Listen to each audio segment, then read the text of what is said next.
Hello, ladies and gentlemen. Welcome to the Wasteland. No, don't look over there. We're not acknowledging that existence. Look at the shiny. Look at the shiny. Yep, over here. Over here.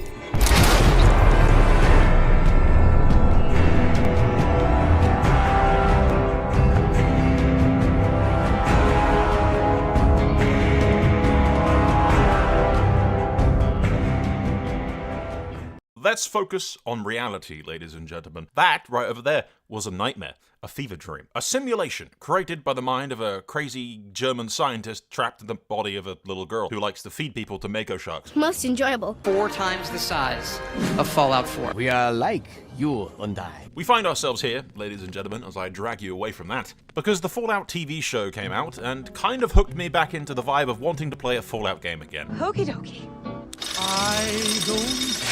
I won't go into too much detail about the TV show. I personally enjoyed it. I know some people were upset about the retcons and were worried about whether or not New Vegas is canon anymore. I didn't have that concern. That's not how timelines work. And then Todd Howard came out and confirmed that that's not how timelines work. So yes, Vegas is canon. Season 2 should be interesting because we actually get to go see Vegas, which may or may not have had some things happen, which I won't spoil. But if you've played Vegas, then you've been told that the Mojave may be overrun at some point. Mojave will be easy prey for them. They'll start emerging throughout the Mojave in time. Might be years, probably less. More than enough to bring down the strongest in the Mojave. Seen them tear apart death claws. But I digress. I don't want to ramble about the TV show. That's an entirely different video. We are here for the video games. Specifically for the video games. Not that one. Not that in one. In the aftermath of the TV show's launch, which has been a massive success for Bethesda, to be perfectly honest, their player numbers on Steam charts alone have skyrocketed since the show. It's the one time Todd Howard has actually gotten a win. This right here is the face of a man who is so used to criticism that he just expects the worst. Oh, yeah. Are you really giving it a 9? Yes, they're best video game adaptations. Like, it's so exciting. Awesome. I'm so excited. Thank you. Just the look on his face. In his brain, I can just see the monologue going, they're fucking with me? Are they fucking with me? This is a joke, right? I'm being pranked, right? At any rate, ladies and gentlemen, having watched the show and enjoyed it, there are flaws, but it's still an enjoyable show. Having come from things like the Halo TV show and the failure of The Witcher, I'm just glad that I could watch it and actually enjoy it. That's where my bar of requirement is to enjoy a show these days with video game adaptations. I just have to be able to actually enjoy it and not want to kill myself. Fuck. I felt the overwhelming desire to play Fallout once again. And, lo and behold, Fallout London is releasing, or should have released by now, if Todd hadn't released a giant patch that broke everything. Todd Howard never changes. But seriously, the mod is being delayed because there was a patch. A next-gen patch which does basically absolutely nothing for the PC. In my sorrow, I decided, screw it, we'll go play Fallout 4. I'll play Fallout 4. I haven't played it in ages. I remember, I don't want to say not liking it, so much as it not being memorable. It's just a blur of, like, I remember the settlement stuff was okay, and the rest of it was just a blur of I don't give a shit. So I figured, screw it. We'll go back. We'll install some mods, and we'll enjoy the Fallout 4 experience. What could possibly go wrong? Oh my god! Of course, as I say that, I remember the last time which I decided that I was going to go back and play Fallout, and that was Fallout Frontier, a mod for New Vegas. And the less said about that, the better. Fascist power fantasy. Fascist power fantasy. The enclave are Trump supporters.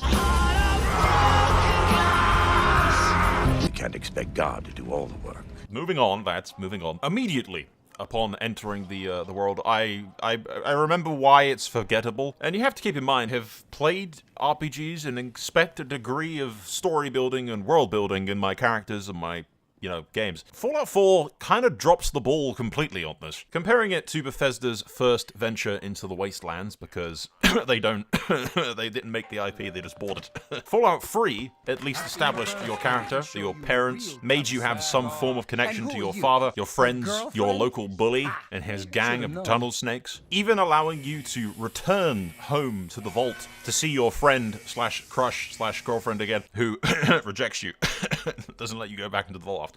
Some people still blame you for what happened.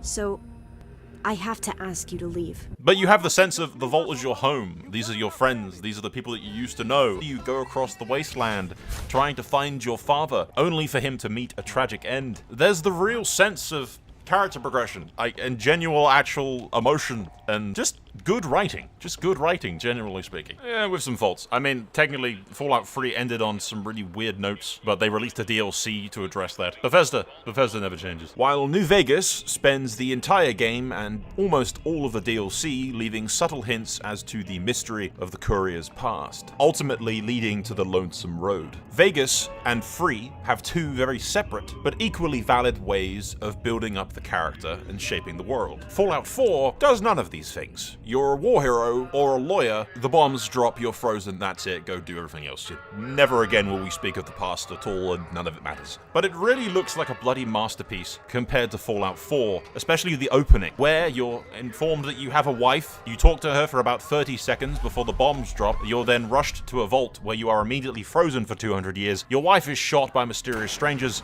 you then leave the vault, wander into the wasteland, immediately unlocking a full suit of power armor and a minigun to obliterate the Deathclaw within the first 5 minutes of the game. A moment that is supposed to hook the player, really grab your attention, and make you go, wow, that was cool. And this is actually a great design choice, but is placed way too early in the story and lacks any and all achievements to it whatsoever. There is no sense of accomplishment, there is no sense of earned power. Immediately unlocking an incredibly powerful item and destroying what is supposed to be an incredibly powerful enemy. And this is in stark contrast to how Fallout 3 handles this exact same situation. Because it takes a deal of time in Fallout 3 before you actually see power armor. And when you do, you don't have the training to use that item. You cannot use that power armor yet. You have not earned the right or the power or the strength to do so. And it takes an entire team of paladins helping you out in that power armor to take down a behemoth. An enemy, much like the Deathclaws, that are supposed to be a threat. They are supposed to be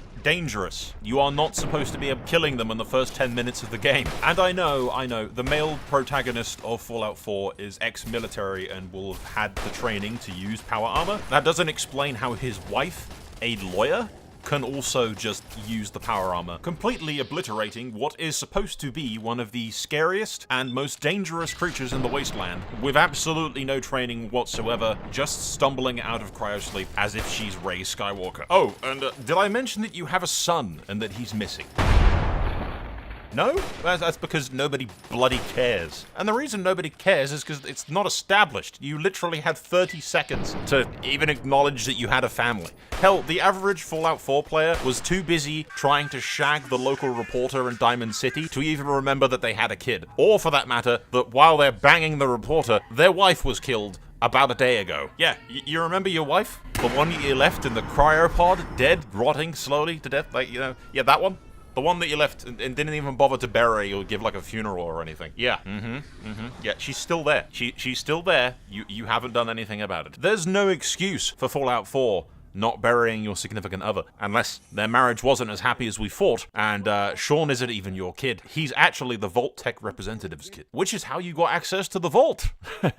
Joking aside, however, it boils down for me, having played considerable amount of hours, chiefly with the DLC, because previously I'd never played Fallout 4's DLC. I finished the main story, was extremely disappointed, and just didn't care enough to pay Bethesda for more mediocre writing. And oh boy, does Fallout 4 boil down to its primary issue being writing, which is a song that I could sing about so many AAA video games these days, to be perfectly honest. And Nuka-World was hot fucking garbage, not gonna lie. It took me so long to get through that, not because of any kind of difficulty. God knows Fallout 4 is the furthest thing from difficult. The best thing I could compare it to is me trying to play Starfield. That is the level of boredom that I felt trying to do Nuka-World. And I think the game just crashed. Yeah, the game crashed. Oh, and did anyone else notice that the gator claws in the Nuka-World DLC are, they're just reused assets of Deathclaws? And I mean literally they are just Deathclaws, because when you blow up their heads, they grow horns and become Deathclaws. The model just swaps to Deathclaws as they explode. Just Bethesda, typical goddamn Bethesda, reusing assets. Anyway, where were we? Off to Far Harbor, because Far Harbor was universally considered the best DLC, and I understand why people say that. So I can't fast travel because it crashes every single time, so I'm gonna... There you go. Now we're getting somewhere, lads. Now we're getting somewhere. Progress is being made. But also acknowledge the fact that the bar is very, very, very, very low. It's like if you're used to eating piles of shit and someone gives you a stale cookie. Was it better than Nuka-World? Absolutely. Was it better than the vast majority of the quests in the entire game? Yes, I'd say so. I think the atmosphere and the Lovecraftian vibes and the very old school Fallout grim dark feeling really helped it a lot, which is interesting to me because I do think this is the defining issue. The theme has changed. Fallout, at least between 3 and 4, the theme changed because it's no longer an apocalyptic wasteland. It's a theme park. It's no longer particularly dark or gritty or grim. They've gone too far with the jokes and the juvenile attempts at humor. Fallout always had the dark, grim humor to it, but Bethesda have taken it away. They've twisted it into just a clown at a kid's birthday party, when it is supposed to be a clown wielding a machete. I think the analogies run away with me, but you get the point. Far Harbor plays and feels just so much better than the rest of the game because they gave the clown his machete back. It's Lovecraftian, it's grimdark, it's actually gritty and apocalyptic. It's what Fallout is supposed to feel like. There should always be moments of levity in a Fallout game, but that levity should be overshadowed by the world. A dark world, unforgiving, shrouded in fog, concealing monsters. Reminding me so much of the Lonesome Road DLC or the Sierra Madre. And that, ladies and gentlemen, is why Fallout New Vegas remains, to this day, the best Fallout story that you will ever play. Because Vegas is what Fallout should be. A shining jewel in the wasteland. With all the casinos, gambling, and sin your little heart could desire. But wander from the safety of those walls, down the lonesome road. Only death awaits you. The world of Fallout, ladies and gentlemen, is unforgiving. An apocalyptic wasteland. The clown has his machete, drenched in the blood of the innocent, with a smile on his face. From where you're kneeling, it must seem like a 18-carat run of bad luck. But the truth is, the game was rigged from the start. That leaves us with my conclusion at the end of the day, ladies and gentlemen, and that is how Fallout 4 is not a terrible game. It's just not a very good RPG. And that is highlighted by the voiced protagonist, the laughable dialogue trees, the illusion of choice, and the game just doesn't hold up in comparison to any actual RPGs. With a combat system that, while arguably better than the previous titles, doesn't make for a role-playing game. And honestly, the guns are shit, and so very limited. What Fallout needs is the best of both worlds here. They need the gameplay mixed with genuinely competent writing, set in a more grim, apocalyptic world, one that actually feels like Fallout. And my hope, ladies and gentlemen, is that we are going to get exactly that with Fallout London. There is no voiced protagonist, and it seems far more original and true to the original theme of the games. So is my hope. You never know. I was really hopeful for Frontier as well, and look how that turned out. But I'm pretty sure an American was in charge of that project. This one's led by the British, so you know it's going to be good. Bringing a touch of class to an otherwise savage and degenerate land. So on behalf of the glorious British Empire, I thank you for watching, ladies and gentlemen. I will leave you here and get back to work because there is 1,000 other things that I need to be doing. There are not enough hours in the day nor days in the week for the amount of nonsense that I have to get finished that should have been done by now. So without further ado, farewell. Remember to like and subscribe, and if you do like Fallout 4, don't be discouraged. It could be worse. At least it isn't Starfield.